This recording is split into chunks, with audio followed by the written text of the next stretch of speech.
ಹೈದರಾಬಾದ್ನ ಸಂಧ್ಯಾ ಚಿತ್ರಮಂದಿರದಲ್ಲಿ ಉಂಟಾದ ಕಾಲ್ತುಟದಲ್ಲಿ ಮಹಿಳೆಯೊಬ್ಬರು ಸಾವಿಗೀಡಾದ ಪ್ರಕರಣ ನಡೆದಿತ್ತು. ಈ ಪ್ರಕರಣದ ಆರೋಪಿಯಾಗಿರುವ ತೆಲುಗು ನಟ ಅಲ್ಲು ಅರ್ಜುನ್ ಅವರು ವಿಡಿಯೋ ಕಾನ್ಫರೆನ್ಸ್ ಮೂಲಕ ಸ್ಥಳೀಯ ನ್ಯಾಯಾಲಯದ ಮುಂದೆ ಹಾಜರಾಗಿದ್ದಾರೆ.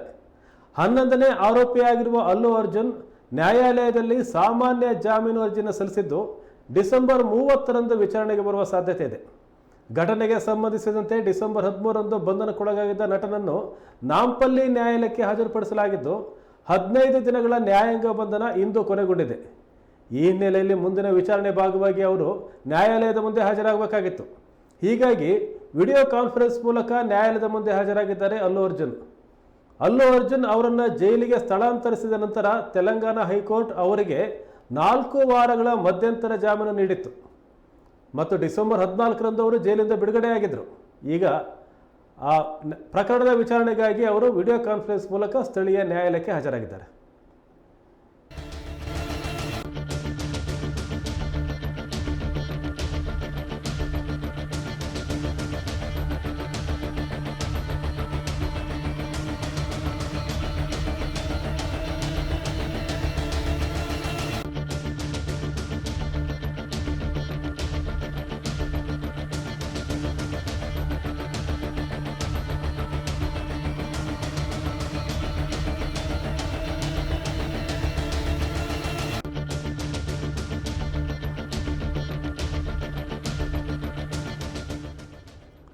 ಅಲ್ಲು ಅರ್ಜುನ್ ಅವರ ಪುಷ್ಪ 2 ಸಿನಿಮಾ ರಿಲೀಸ್ ಆದಂಥ ಸಂದರ್ಭದಲ್ಲಿ ಅಲ್ಲು ಅರ್ಜುನ್ ಅವರು ಹೈದರಾಬಾದ್ನ ಸಂಧ್ಯಾ ಟಾಕೀಸ್ಗೆ ಹೋಗಿದ್ರು.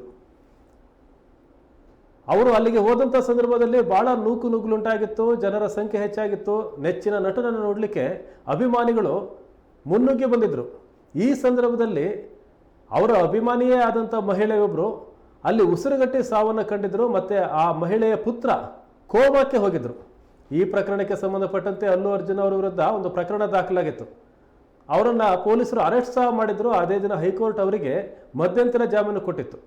ಈಗ ಅವರು ಏನು ಆ ಪ್ರಕರಣಕ್ಕೆ ಸಂಬಂಧಪಟ್ಟಂತೆ ಅರೆಸ್ಟ್ ಆಗಿದ್ದರು, ಅದು 14 ದಿನಗಳ ನ್ಯಾಯಾಂಗ ಬಂಧನವನ್ನು ಆಗಿ ವಿಧಿಸಲಾಗಿತ್ತು. 14 ದಿನ ಕಂಪ್ಲೀಟ್ ಆದ ಹಿನ್ನೆಲೆಯಲ್ಲಿ ಅವರು ವಿಡಿಯೋ ಕಾನ್ಫರೆನ್ಸ್ ಮೂಲಕ ನ್ಯಾಯಾಲಯಕ್ಕೆ ಹಾಜರಾಗಿದ್ದಾರೆ.